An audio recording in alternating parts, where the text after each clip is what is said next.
California redwoods, Sequoia sempervirens, wicked cool organisms.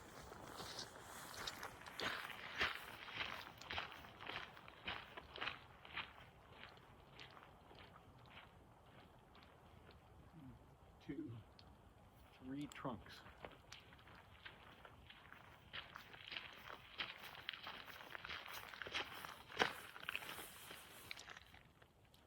It's amazing to think that something that big that has been here for 1,000 or 2,000 years in the same place is not a permanent part of the landscape.